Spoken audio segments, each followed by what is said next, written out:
కూనమనేని సాంబశివరావు గారు.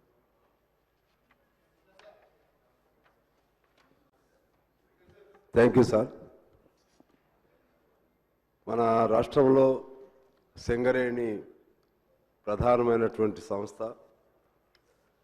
బహుశా రాష్ట్రంలో అత్యంత పెద్ద పబ్లిక్ ఎంటర్ప్రైజెస్ అది. సింగరేణిలో ఇవాళ కార్మిక వర్గంలో పూర్తిగా అసంతృప్తి చోటు చేసుకుని ఉన్నది వివిధ కారణాల వల్ల. వీటిని సరిదిద్దటానికి ప్రభుత్వం సంబంధిత మంత్రులు కానీ లేదా ఆ ప్రాంతంలో సింగరేణి కార్మికులతో సంబంధం ఉన్న నియోజకవర్గాల ప్రతినిధులు కానీ వాళ్ళందరితో కలిసి ఒక మీటింగ్ ముఖ్యమంత్రి గారే స్వయాన ఏర్పాటు చేస్తే ఆ సమస్యలకు పరిష్కారం లభిస్తుంది. లేకుంటే సింగరేణి కూడా కొద్ది రోజుల్లోనే కనుమరుగై మొత్తం ప్రైవేట్ పరమయ్యేటువంటి పరిస్థితులు కనబడుతున్నాయి అధ్యక్ష. దానికి సంబంధించి కొన్ని అంశాలు సమయం తీసుకోకుండా నేను పాయింట్ వైజ్గా చదివి త్వరగా ముగిస్తాను అధ్యక్ష. ఒకటి, అక్కడ మెడికల్ పద్ధతి ఒకటి ఉండేది, అంటే డిపెండెంట్ ఎంప్లాయ్మెంట్ కొరకు. కోర్స్ అది అంతకుముందు ఉన్న ప్రభుత్వం చంద్రబాబు గారు తీశారు, వాస్తవమే. మళ్ళా కేసీఆర్ గారు ప్రవేశపెట్టారు. అది ఇప్పుడు సరైన పద్ధతుల్లో అమలు చేయట్లేదు అధ్యక్ష. సరైన పద్ధతులు దాన్ని చేయకపోవటం వలన కార్మిక వర్గంలో చాలా అసంతృప్తి ఉంది. అదేవిధంగా ఇప్పుడు వయసు 35 నుంచి 40 సంవత్సరాలు పెంచారు కారుణ్య నియామకాలు. దాన్ని వివిధ కారణాలతో ఎలో చేయట్లేదు.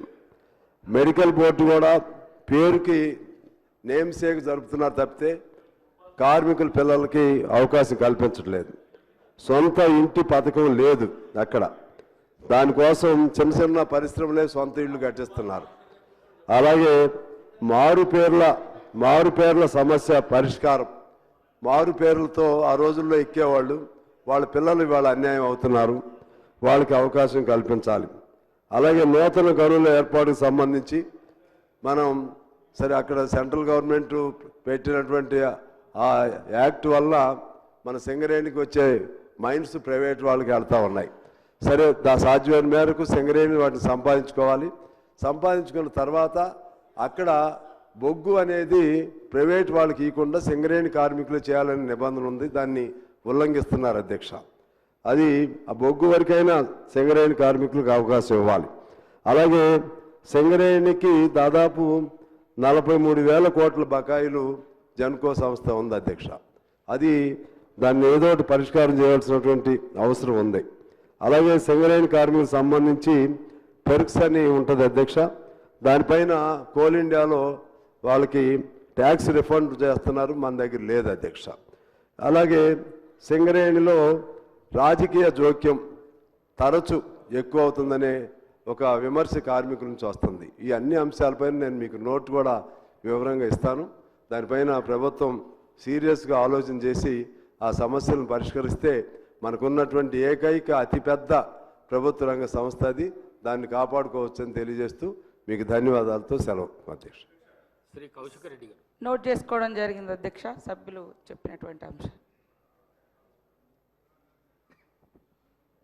అధ్యక్ష, మా హుజురాబాద్ నియోజకవర్గంలో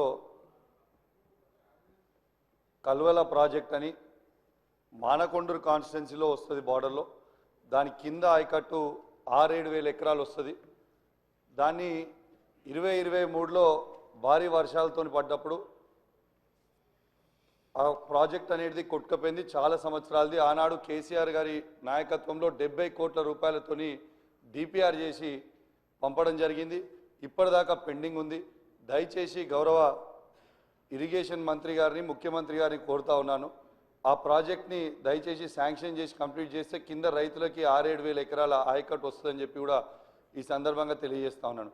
అదేవిధంగా అధ్యక్ష, మొన్న నా నియోజకవర్గంలో చెక్ డ్యామ్ని రాఘవ కన్స్ట్రక్షన్స్ కన్స్ట్రక్ట్ చేసింది. కాంట్రాక్టర్ తనుండే దాన్ని బాంబు పెట్టి పేల్చేయడం జరిగింది. ఎట్లయితే మేడిగడ్డను బాంబు పెట్టి పేల్చిండ్రో ఇవాళ తనుగుల చెక్ డ్యామ్ని కూడా బాంబు పెట్టి పేల్చిండ్రు. అది నేను చెప్పింది కాదు అధ్యక్ష, అదేం చెప్పింది కాదు, ఏఈ గారే. అధ్యక్ష సభ్యులు చెప్పిన అంశాన్ని నోట్ చేసుకోవడం జరిగింది. కొత్త ప్రభాకర్ రెడ్డి గారు, కొత్త ప్రభాకర్ రెడ్డి గారు. అధ్యక్ష అధ్యక్ష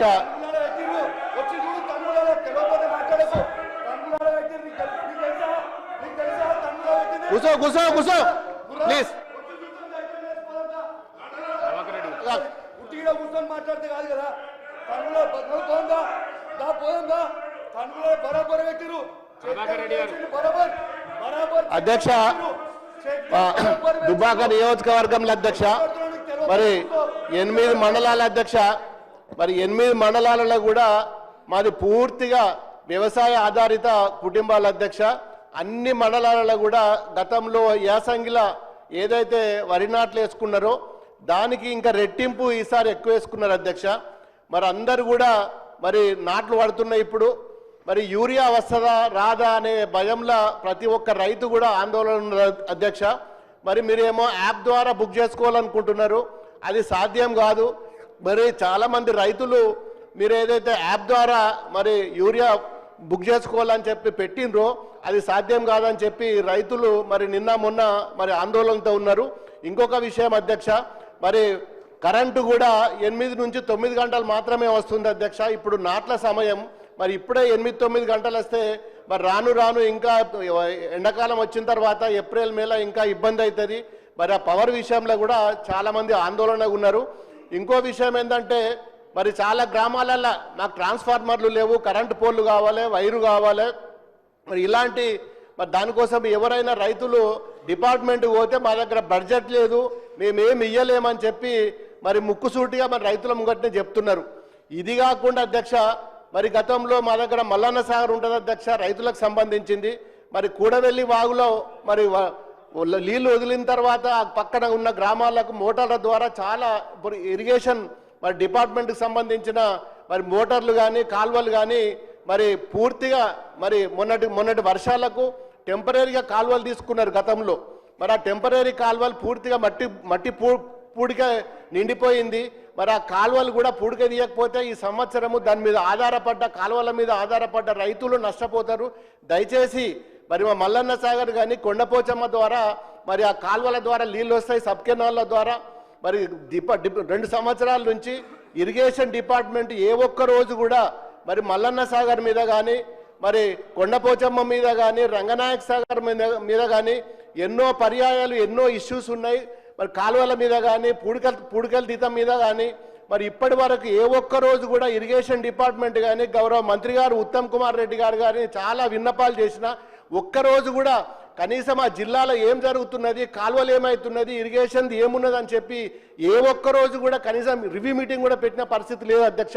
మరి ఇన్ని సమస్యలున్నా మరి మా సిద్దిపేట జిల్లాలో కాళేశ్వరం ద్వారా 3 ప్రాజెక్టులు కట్టుకున్నాం.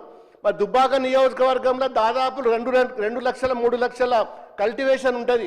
దాని మీద పూర్తిగా మరి మల్లన్న సాగర్ మీద ఆధారపడ్డది. మల్లన్న సాగర్లో చెర్ల నీళ్ళు ఫుల్లుగా ఉన్నాయి. కాలువల ద్వారా పిల్ల కాలువల ద్వారా నీళ్లు తీసుకుపోవాలి.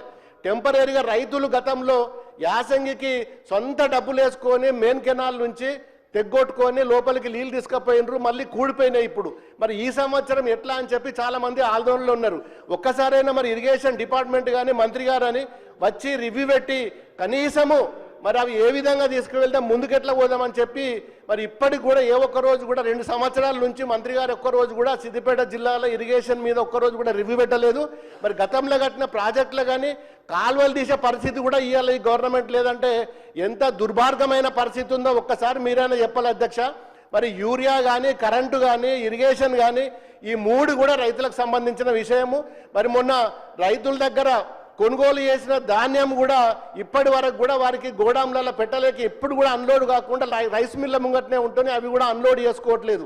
ఇష్టం ఉన్నట్టు రైస్ మిల్ యజమానులు కూడా మరి తరుగు పేరు మీద ఇప్పటికి కూడా ఇంకా కటింగ్ చేస్తూనే ఉన్నారు. దీని మీద కూడా ఎవరు కూడా పట్టించుకునే నాదులు లేరు.